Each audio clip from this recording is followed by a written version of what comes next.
So hello everyone, welcome back to my channel again, Alda Punjabi Mutiar, and I'm your friend Harjoot. So today I'm here with a new video. So let's get started. So आज का जो tenses का part second में start करने जा रही हूँ. Part first था जो इसकी प्रीवियस वीडियो में मैंने पार्ट फर्स्ट करवाया था. अब मैं पार्ट सेकंड की बात करूँगी यहाँ पे. पार्ट फर्स्ट में मैंने क्या कराया था, उसमें मैंने करवाया था टेंसेस का मीनिंग, एंड उसमें मैंने करवाया था प्रेजेंट इंडेफिनिट टेंस. अभी प्रेजेंट का हमारा चल रहा है कंसेप्ट. प्रेजेंट के बाद फिर मैं पास्ट फिर करूँगी, उसके बाद कवर करूँगी मैं फ्यूचर. सो आज हम करने वाले हैं प्रेजेंट कंटिन्यूस टेंस. अब एक थोड़ा सा रिव्यू कर लेते हैं प्रीवियस वीडियो का. मैंने प्रेजेंट इंडेफिनिट में क्या बताया था कि प्रेजेंट इंडेफिनिट में आप क्या बताते हो, अपना स्केड्यूल बताते हो कि मैं नहाता हूँ, मैं मैं जो भी चाय पीता हूँ, ठीक है, फिर मैं वॉक पे जाता हूँ. तो उसमें आप अपना स्केड्यूल बताते हो जिसके अंत में एंड में क्या आएगा, वाक्य के करता हूँ, करता है, करती है, करते हैं. सो यहाँ पे हम अब प्रेजेंट कंटिन्यूस टेंस करने वाले हैं. सो प्रेजेंट कंटिन्यूस, आपको कंटिन्यूस से पता चल जाएगा. कंटिन्यूस का मीनिंग क्या होता है कि वो अभी जो आप बता रहे हो ना, जो आप क्रिया बता रहे हो कि मैं कुछ लेटर लिख रहा हूँ या फिर मैं अभी डस्टिंग कर रहा हूँ, वो अभी क्या है, कंटिन्यूस है. मीन्स वो अभी काम है जो आपका चल रहा है, कंटिन्यूस है. उसको आप क्या बोलोगे, प्रेजेंट कंटिन्यूस टेंस. फाइन. तो इसमें क्या है, कंटिन्यूस में आप एक बात हमेशा याद रखना, अगर जहाँ पर भी कोई कंटिन्यूस की बात होगी, चाहे वो होगी प्रेजेंट कंटिन्यूस की, चाहे होगी वो पास्ट कंटिन्यूस की, चाहे होगी वो परफेक्ट कंटिन्यूस की, आपको यहाँ पे सिंपल क्या करना है, वर्ब के साथ आईएनजी, वर्ब की फर्स्ट फॉर्म है जो, उसके साथ आपका आईएनजी लगना ही लगना है. वर्ब की फर्स्ट फॉर्म होनी है यूज़, उसके साथ आईएनजी यूज़ होगा ही होगा, क्योंकि वो अभी जो एक्टिविटी है वो कंटिन्यूस है, मीन्स वो भी चल रही है. सो इसका यही एक, आप इसको इस तरह से याद रख सकते हो, कंटिन्यूस जहाँ पे भी है आपको वहाँ पे वर्ब की फर्स्ट फॉर्म के साथ आईएनजी लगाना ही लगाना है. सो मैंने जैसे बताया यहाँ पे प्रेजेंट कंटिन्यूस कैसे आएगा, रहा, इसके अंत में क्या आएगा, अगर किसी भी सेंटेंस के पीछे आपने लिखना है कर रहे हैं, रही है या रहा है. फॉर एग्ज़ाम्पल, वह मार्केट जा रहा है, राम खत लिख रहा है, मैं खाना खा रहा हूँ. मतलब आपकी अभी एक्टिविटी चल रही है. सो दैट्स मीन ये क्या है, ये प्रेजेंट कंटिन्यूस टेंस है. सो इसका आप कैसे सेंटेंस फॉर्मेशन करोगे, आप सबसे पहले सब्जेक्ट लिखोगे. सब्जेक्ट में कोई भी ही, शी, इट, आई, हुई, जो भी हो सकता है. उसके बाद आप लगाओगे इज़, एम, आर. इसमें हम हेल्पिंग वर्ब कौन सी होती है, इज़, एम, आर. जहाँ पे भी प्रेजेंट कंटिन्यूस की बात होगी वहाँ पे इज़, एम, आर के साथ वर्ब की फर्स्ट फॉर्म यूज़ करनी है. मैंने जैसे आपको बताया, ये जो कंटिन्यूस टेंस है उसका एक हार्ट है, इसके बिना कंटिन्यूस टेंस बन ही नहीं सकता. So helping verb is, am, are के साथ वर्ब की फर्स्ट फॉर्म के साथ आईएनजी लगेगा, प्लस ऑब्जेक्ट जिसके बारे में बात हो रही है वो आप बैक में छोड़ दोगे, ऑब्जेक्ट. सो सब्जेक्ट, अब सबको कन्फ्यूजन होती है कि इज़ कहाँ पे यूज़ होगा, एम कहाँ पे यूज़ होगा और आर कहाँ पे यूज़ होगा. सो आपने अगर इसको रिमाइंड में रखना है तो आप इस तरह सारे सब्जेक्ट लिख लीजिए. मैंने लिखा है यहाँ पे he, she, I, we, you, they and it. ये सारे हमारे क्या हैं, ये सारे हमारे हैं सब्जेक्ट, यही सब्जेक्ट होते हैं. इस पे ही आप सेंटेंस को फॉर्मेशन करते हो. सो ही, शी के साथ हमेशा क्या आएगा, इज़. ठीक है, he is writing a letter, वो राइटिंग लिख रहा है, या she is writing a letter, वो खत लिख रही है. ये कवर हो गया इसका. अब इस कहाँ पे यार यूज़ होगा, इट के साथ भी आपका इज ही यूज़ होता है. लाइक इट में क्या आ जाता है, कोई भी एनीथिंग. मैंने आपको बताया था, कोई भी बिल्डिंग, कोई भी थिंग, एनीथिंग यहाँ पे आ सकता है. कोई ग्राफ हो गया, कोई किसी भी तरह का, कोई रोज़ हो गया, कोई पर्टिकुलर जो भी है आइटम यहाँ पे आएगी, इट. अब मैंने यहाँ पे इट के साथ इज़ लगाया. It is looking very beautiful, वो बहुत सुंदर लग रही है. सो आईएनजी लग गया वर्ब की फर्स्ट फॉर्म के साथ, और हेल्पिंग वर्ब यहाँ पे इज़ यूज हो गया, ये सब्जेक्ट चला गया. सो ठीक है, अब हम बात करते हैं एम कहाँ पे यूज़ करना है. एम हमेशा कहाँ पे यूज़ होता है, एम हमेशा आई के साथ यूज़ होगा. Like I am writing a letter, मैं एक खत लिख रहा हूँ, I am writing a letter. So am यहाँ पे कवर हो गया. अब आर की बात आ गई. आर कहाँ पे यूज़ होता है, we are writing a letter, हम खत लिख रहे हैं. You are writing a letter, तुम खत लिख रहे हो. They are writing a letter, वो खत लिख रहे हैं. सो दैट्स मीन जो सिंगुलर है, ही, शी और इट, ये सिंगुलर है, इसके साथ हमेशा इज़ यूज़ होगा. आई के साथ हमेशा एम यूज़ होगा, और वी, यू, दे, ये प्लूरल है, वी, यू, दे, इसके साथ हमेशा आर यूज़ होगा. फाइन. सो इस तरह से आप इसको फॉर्मेशन कर सकते हो सेंटेंस की। अब इसमें आपका नेगेटिव सेंटेंस आ जाता है, like I am not writing a letter, मैं खत नहीं लिख रहा हूँ। सो आपने सिंपल क्या करना है, सब्जेक्ट इज एम आर के साथ जस्ट आपका नॉट लग जाएगा, ये आपका नॉट लग जाएगा जस्ट, इससे आपका नेगेटिव सेंटेंस फॉर्मेशन हो जाएगी। Subject plus is am are, according to subject is am are लगेगा, उसके बाद नॉट, फिर वर्ब की फर्स्ट फॉर्म के आई एन जी, हर्ट पीछे चला गया और ऑब्जेक्ट। ठीक है, सो ये हर्ट है, ये तो कंटिन्यूस का हर्ट है, इसको तो लगाना ही लगाना है, हर हालत में लगाना है आपने। ठीक है, अब इंटेरोगेटिव में बात होती है, क्या वह खत लिख रहा है, क्वेश्चन पूछते हैं ना, बैक में इसके क्या होता है, क्या वह खत लिख रहा है, उसके पीछे क्या आ जाता है, क्वेश्चन मार्क आ जाता है। सो इसको आपने कैसे फॉर्मेशन करना है, जब भी कोई इंटेरोगेटिव बात आती है तो ये हेल्पिंग वर्ब्स है ना, जो इज एम आर, वो फ्रंट पे आ जाते हैं, सब्जेक्ट के यहाँ पे फ्रंट पे आ जाएंगे ये। ठीक है, जैसे जैसे मैंने यहाँ पे बताया है, इज एम आर, सब्जेक्ट यहाँ पे आ गया और वर्ब की first form I N G और ऑब्जेक्ट। ओके, अब इसको मैं कैसे बनाऊंगी इंटेरोगेटिव में, are we writing a letter, am I writing a letter, is she writing a letter. So इस तरह ये इंटेरोगेटिव में बदल जाएगा। ठीक है, अभी आपका आई होप आपको ये अच्छी तरह से समझ आ गया होगा कि जहाँ पे भी कंटिन्यूस की बात होगी वहाँ पे आपने हर्ट को यूज़ करना है। हर्ट कौन सा है, वर्ब की फर्स्ट फॉर्म के साथ आई एन जी। अब बात आती है थर्ड में प्रेजेंट परफेक्ट टेंस की। अब इसको आपको नाम से पता चल गया होगा, कंटिन्यूस में क्या होगा कि अभी चल रहा है आपका काम, परफेक्ट में हो चुका है, परफेक्ट। अगर कोई जो आप कुछ काम कर रहे हो, जब वो आपका काम पूरा हो जाता है तभी उसको आप बोलते हो ना, इट्स अ परफेक्ट। सो यहाँ पे भी परफेक्ट इसी तरह से यूज़ किया गया है कि जो आपने काम किया है वो परफेक्ट है, मीन्स वो परफेक्ट तौर से जो है कंप्लीट हो चुका है, उसके बाद ही आपको कॉम्प्लीमेंट मिलता है ना परफेक्ट का। सो परफेक्ट में ये बात है। सो यहाँ पे इसका हर्ट क्या होगा, वहाँ पे हमने हर्ट क्या लगाया था, वर्ब के साथ आई एन जी। परफेक्ट में हमेशा वर्ब की थर्ड फॉर्म, इसका ये हर्ट है। ठीक है, वर्ब की फर्स्ट फॉर्म नहीं यूज़ होनी, यहाँ पे होनी है वर्ब की थर्ड फॉर्म यूज़ होनी है। परफेक्ट में हमेशा वर्ब की थर्ड फॉर्म, कंटिन्यूस में हमेशा वर्ब की फर्स्ट फॉर्म के साथ आई एन जी, कोई भी आ जाए, पास्ट का आ जाए, फ्यूचर का आ जाए या फिर प्रेजेंट का आ जाए। अभी फ़िलहाल हम प्रेजेंट का कर रहे हैं।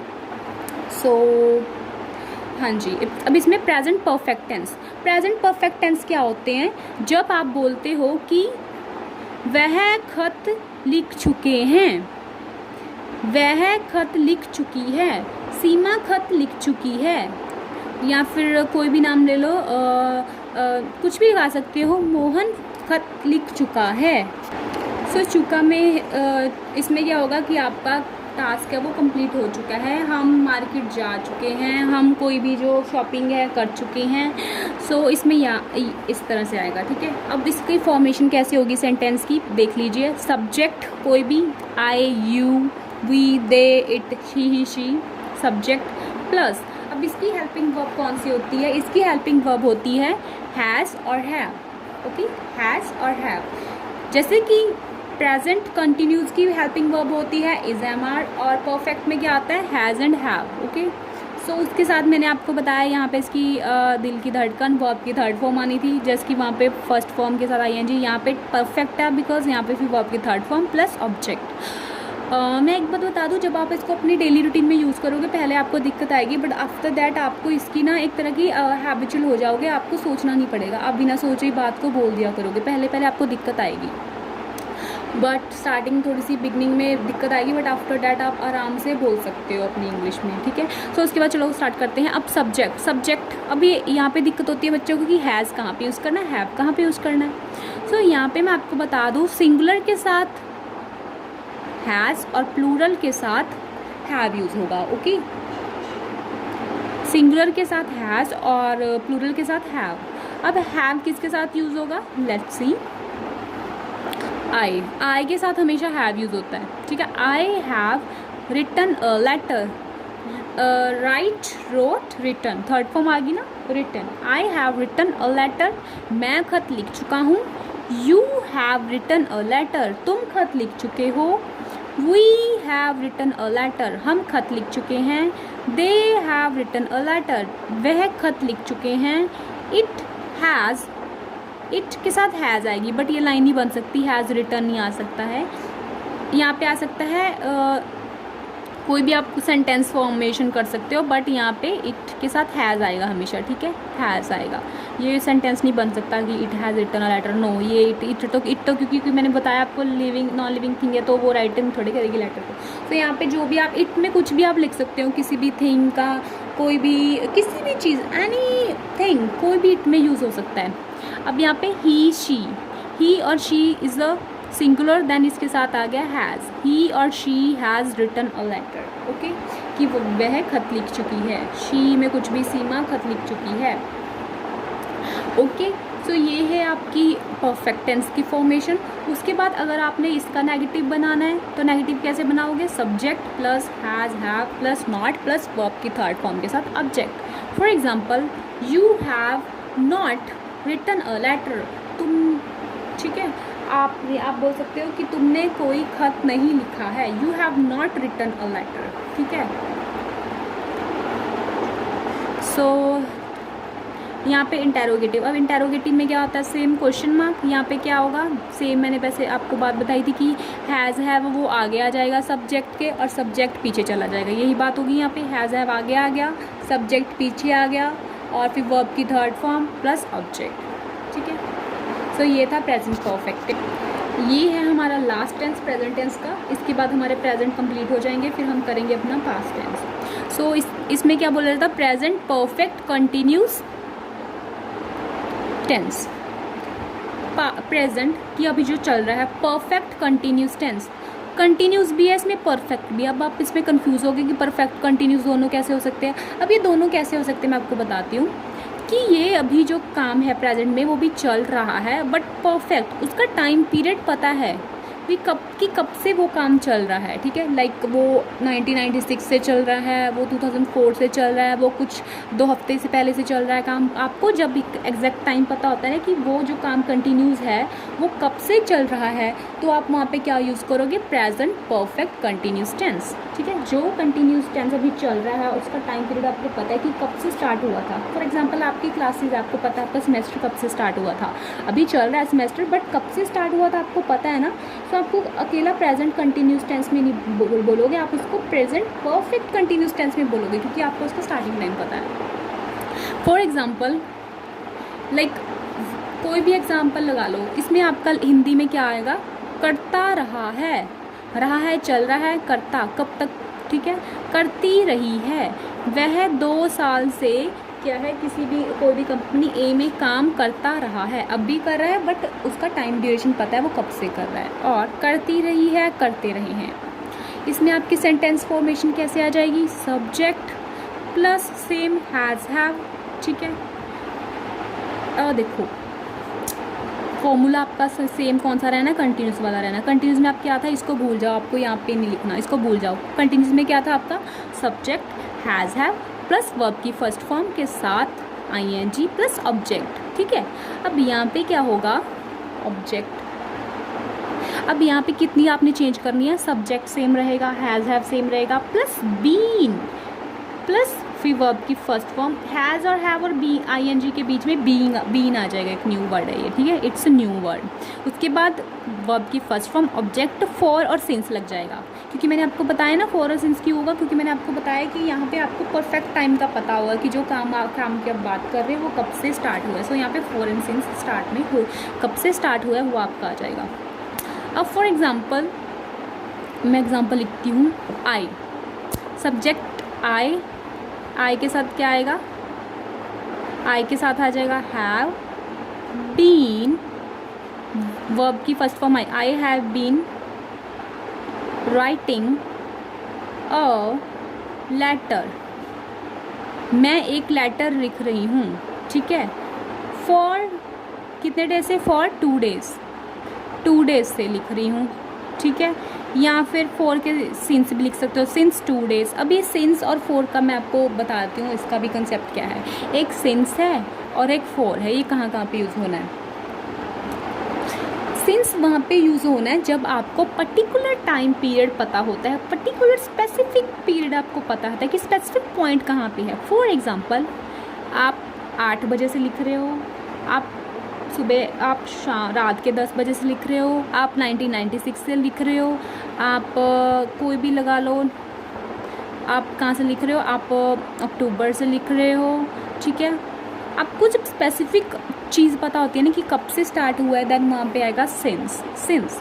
अब फॉर एग्जांपल आपको एग्जैक्ट टाइम तो पता नहीं, बट आपको थोड़ी बहुत ड्यूरेशन पता है कि मैं ये 5 मिनट से कर रहा हूँ, मैं ये 2 वीक्स से कर रहा हूँ, ये मैं 6 ईयर से कर रहा हूँ, ये मैं 1 मंथ से कर रहा हूँ, ठीक है, 1 मंथ से कर रहा हूँ। सो ये इसमें आपको क्या होगा, यहाँ पे आपको फॉर यूज़ करना है। जैसे I have been writing a letter for 2 days, I have been writing a letter for 1 month, I have writing a letter for yesterday, कल से लिख रहा हूँ मैं, ठीक है। सो ये इस तरह से आपको सिंस और फॉर का यूज़ होना है। आई होप आज आपके लिए जो टेंस है वो काफ़ी हेल्पफुल होंगे। अब इससे नेक्स्ट वीडियो में मैं आपको बताऊंगी पास्ट जो टेंस होते हैं, पास्ट में हम फिर उनकी 4 कैटेगरीज करेंगे पास्ट की। सो यही मेरी आज की वीडियो थी। आई होप आपको आज की वीडियो मेरी अच्छी लगी होगी। सो मिलते हैं नेक्स्ट वीडियो में, तब तक के लिए बाय बाय।